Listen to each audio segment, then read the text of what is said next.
Again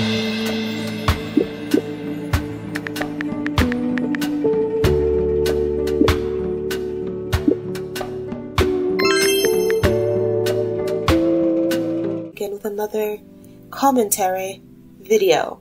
So this is the one that I have been talking about. I made another video about it, but it barely got any views. I'm sure if I were to redo it now without the Sims background, it would go through. So I'm gonna do that. Anyways, this is about To All the Boys I Loved Before. I was gonna talk about them movie by movie, but I don't really have a big issue with the first one. My issue is the entire series. And not that it was bad, but that y'all really sat here and shipped Laura Jean and Peter Kavinsky when John Ambrose McClaren was right there. Now oh my god. This video is not going to be long because, you know, it's just one thing that I want to discuss. It's probably going to be a series of things that I want to discuss related to that movie and the romance genre in general. But like, why? Like, I understand y'all shipping her with Peter in the beginning, you know, but it's like, why would you ship her with Peter afterwards? Like, and to all those who used to watch Twilight, it's the equivalent of you shipping Bella with Jacob. And I shipped Bella with Jacob, but I only shipped her because I wanted Jacob. I was not on the forums being like, Jacob is so much better than her. It's just like, I like Jacob, so I wanted what Jacob wanted. That was about it. I was never that hot about it. But y'all wanting her with Peter is like people who are really out there fighting, wanting Bella with Jacob. Like, I see what you were trying to say, but with Edward there, it don't make no sense. Edward's biggest problem was his age, if we want to get technical. And John McClaren's biggest problem was that he didn't necessarily live there. What do you guys have to go on here? And this has to go into the last video I made. I don't know if it's going to come before or after this, where I spoke about introverts versus extroverts and people with different personalities, and how we really as a society feel that just because somebody has a different personality, it means they need somebody who's the exact opposite of them. So that instead of them being on the opposite end of the spectrum, that person with that alternate personality can drive them in the middle and they'll be together. And no. Some people get that and it works for them, but nobody needs that. Nobody needs that. And so I'm gonna just need y'all to just like think about it for a second, because I thought about it when the movie came out, the second movie, because in the first movie, right, she meets Peter Kavinsky, or she knew about Peter Kavinsky.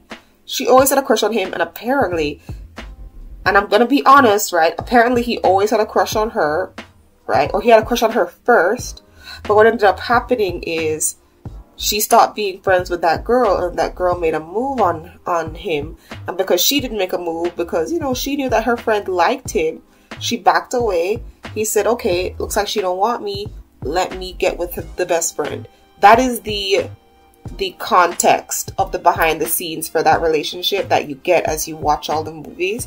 You get to see that she may have liked him a long time ago, but their paths never crossed romantically because it was just never the right time, which does make it a little cute. But here's my thing about it, right?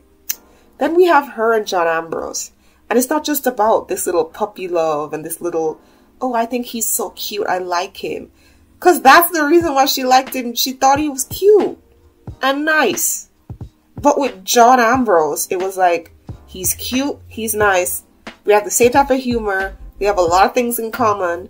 I don't feel like I have to change myself like when I'm with you. I don't feel uncomfortable when I'm with you. I don't feel like insecure when I'm with you. And yes, I'm calling out all the things that she felt with Peter. Now, I'm not saying, because I know I have to put out this disclaimer, I'm not saying that if you find somebody that has things in common with you, that you won't have to make any compromises. And I'm not saying that if you find somebody that has a lot in common with you, that's going to be completely perfect and you'll never have to change in any way. What I'm saying is, it kind of sucks that in the beginning of a relationship, the things that has to change is like your personality. Like, what? Like, I feel like if you're seeing somebody and it really works out, the only things that you should have to change are like little things. Like, I'm usually a stay-at-home body, but I'll go to restaurants and the movies because we need to go on dates and hang out. That's about it for now, right? And they're kids, so how much should they really be changing? They're in an environment where they're growing and changing already. Why is it that Laura Jean had to make all these changes before she even got to college? Maybe college would have forced her to come out of her shell. Because, you know, if they had decided to follow her into college, college is always about the extroverted life opinion, you know, drugs, parties, staying out, being irresponsible, all of that. So she didn't need Peter for that. Not the drugs. Not Peter didn't do anything with drugs. But, like, she didn't need Peter for that. She didn't. Okay? So, for me, it's like, it would have been better, and to me personally, more interesting, if she got with John Ambrose, because obviously she should have. This is a John Ambrose stat account. And later on, if they had followed them both to college, then her and John Ambrose would have come out of their shell at college together. And then when they meet back up, they're like themselves, but 2.0. And you know, like, that would have been better for me than it just being, oh, she's just gonna stay with Peter because he was the first guy she ever loved. And you know what? Y'all should really look at that, because y'all are really heralding this show as being so realistic and honest. But who really gets with the first guy they've ever loved? Her staying with Peter is just as fanciful as the perfection that is John Ambrose. So y'all like to say, oh, he's too perfect, it doesn't make any sense. Guys, come on. Come on now. Come on now. Now, I'm not saying that Peter's a bad guy. I don't think he is a bad guy, which makes the verses harder.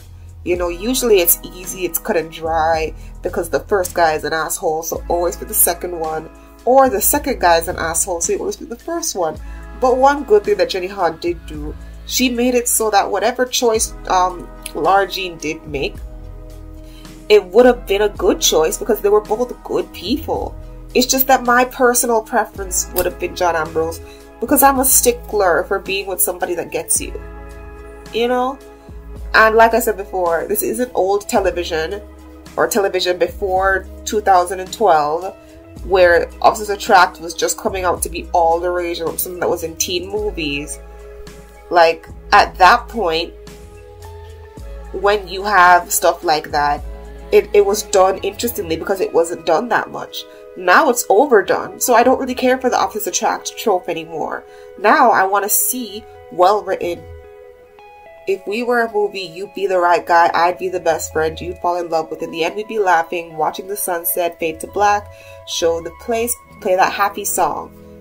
Hannah Montana, okay, that song is just correct. You know, I really do think that they had a really good opportunity. They had a really good opportunity. And that's what I was trying to say in my love interest paradox video. It's not that these people that they picked were bad, you know, except for the kissing booth. I don't know about that. They kind of just ham-fisted in his little plot, his little character development. But the thing is that they had a choice that was better for her. The issues that she was having with Peter weren't just issues she should have just thrown away. You know? The fact that Peter didn't tell her that he was still fucking around with his ex. That same night that she finally decided to let her feelings for him be shown. Okay? And that's why, you know, she was so, ugh. Okay, and the fact that, like, you know, like, there was just a few things that went on there that were red flags. You know, the fact that he just didn't understand some of the stuff with her.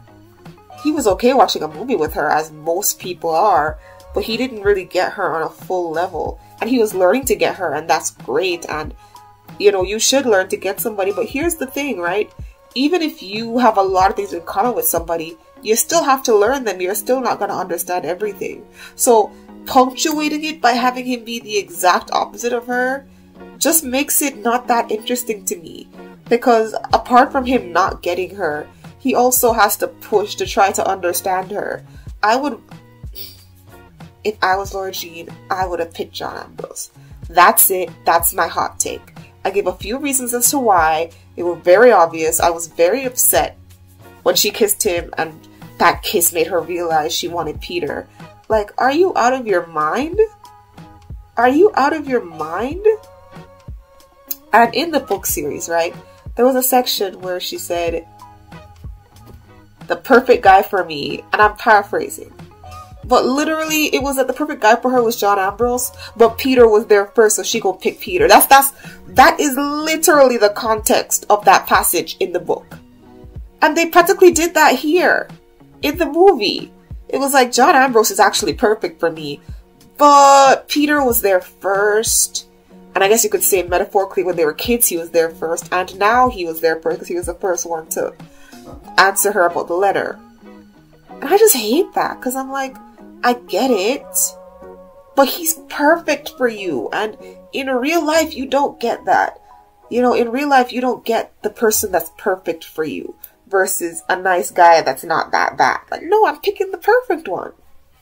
And it's not perfect in all ways, but perfect for you. He was perfect for her. And if he had any problems that need to work on character development, I would have wanted to see that. You know what I wish would have happened in the movie? I wished that she would have ended up with Peter, right? And then the next movie, as she's discovering herself, she realized that her and Peter would have ended up growing apart.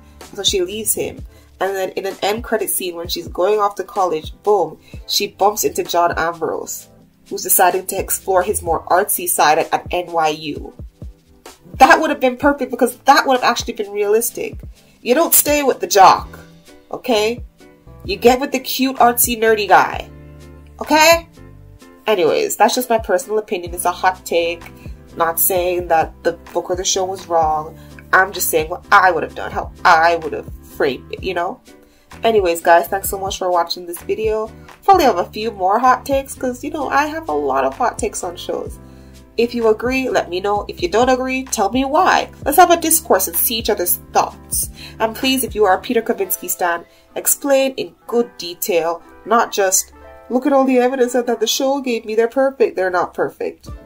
That's one thing the show did well, showing that they were not perfect for each other. So anyways, let's have discourse. Goodbye, Simmers. Soo-soo.